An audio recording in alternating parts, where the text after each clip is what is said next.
Hey guys, so I'm back with another Epic 7 video. So today I want to go over some changes I think that should be made to Epic 7 that would vastly improve the player experience. I know the hot topic when you discuss this kind of thing is to talk about removal of the equipment costs.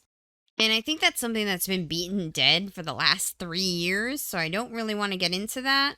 But I think that's all I'm going to say about the free unequip thing, and we're going to move on to the other points that I really want to make in this video.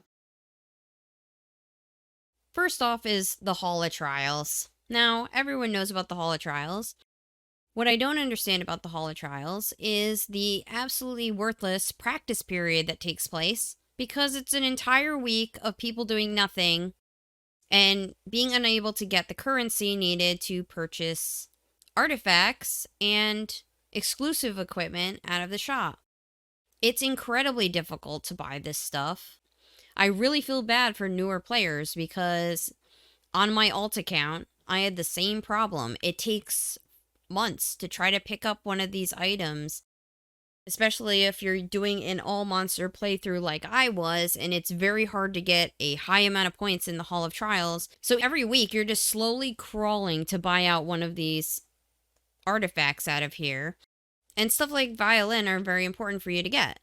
It's very important to buy the Cruel Mischief if you want to do more damage in Hall of Trials, and to get 6 of them takes an incredibly long time. Older players had a different way of getting all of these. They were events that were run that used to be in this Hall of Trials area, and we had to use stamina to farm to fully max out these items. The Hall of Trial took its place, and this is how you get them, and yes, it's very hard to get the Hall of Trials currency.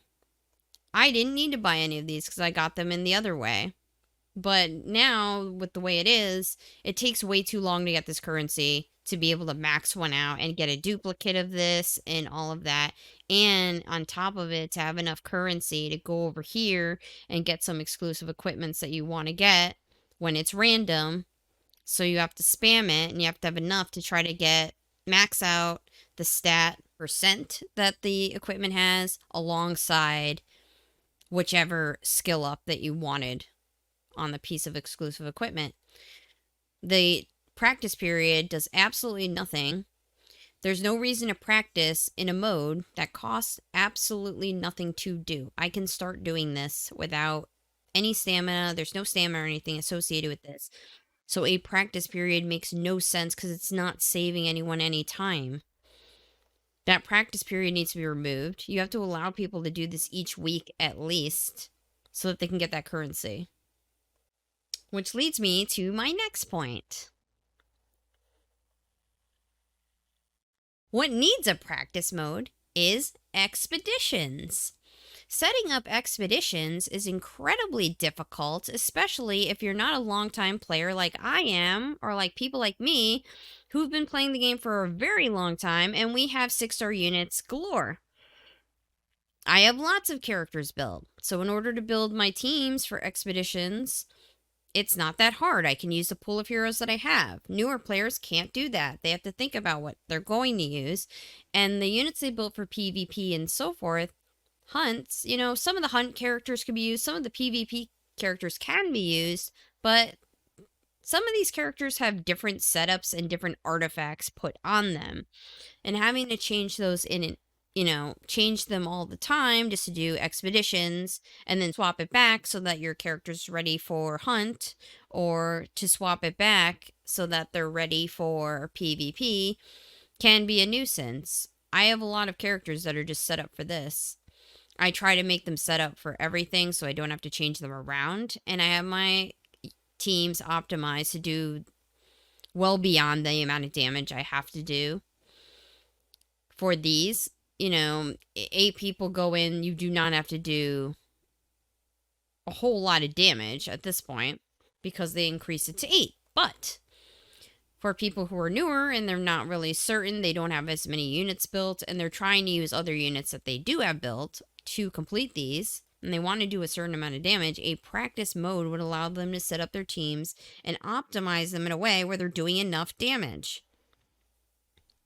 They're contributing the amount of damage that's required of them when 8 people are going in. It also would allow people to mess around with different types of units. So you have obscure team builds going into here.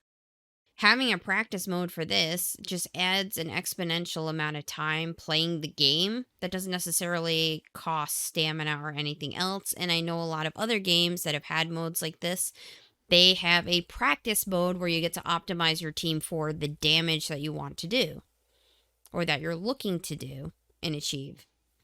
But you don't have to waste stamina to try to figure that out. You could just use the practice mode to try to figure that out, which I think this needs because this costs stamina to do. This area, the expeditions are the ones that need the practice mode, which can just be concurrent with the current. Like, it doesn't have to be a practice period. It could just be a practice mode where when you click on here, you can click.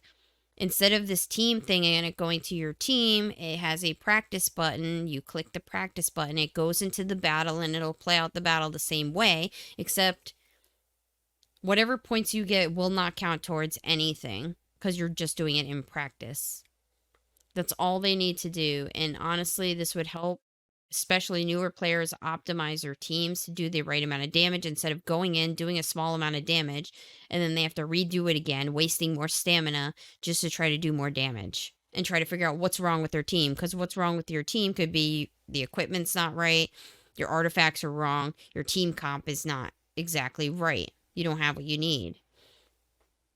Sure, you can look up YouTube videos, but if you want to use what you have, a YouTube video is not going to help you with that. In the beginning of the game, you're going to build characters that are good overall throughout the game, not just specifically for something like this. So the third thing I want to discuss is the raid area. Now, when I go into Hell Raid, I'm not going to actually do it. So when I go into Hell Raid, it allows you to go straight to the boss. You could just go straight to the boss. You spend morale, you go straight to the boss. You don't have to fight along the path. You just go directly to the boss. Like this. You know, this allows you to just fight the boss and get it over with instead of having to waste your time walking all the way to the boss. What I don't understand is why in normal raid, when you go into normal raid, you cannot skip straight to the boss. They do not allow you to. You have to waste your time walking all the way to the boss. Now, as a person who's been playing for a long time, these bosses are a joke. I do Hell Raid really easily as well. So, having to walk all the way over there is an absolute waste of time.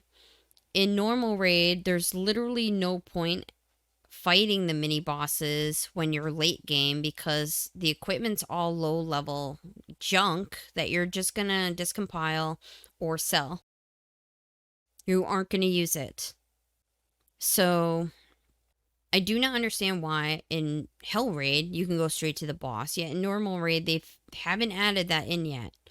The only point of doing normal raid is to fight the bosses, to see if you can get some moonlight bookmarks, and to get the currency so that you can go into the shop and purchase either the charms or the box. There is no other point to doing normal raid. There's no reason to fight mini bosses, so we should be able to go directly to the boss just like in Hell Raid. At least in Hell Raid you can get 88 gear. So when you fight the mini bosses, you get 88 gear. In normal raid, you don't. It's all junk, as you can see. So those are all the main points I want to go over today. There's probably tons of other suggestions I have that would make things better. I think these are very simple changes that would exponentially improve the game and aren't too time intensive to try to do or change. These are simple changes that would make the game exponentially better. So, you know, I may put out more videos like this when I think of other things that I would like to discuss and kind of are in line with more minor quality of life changes that just streamline how the gameplay is. So I hope you enjoyed this video. Thank you so much for watching, and I'll see you soon. Bye.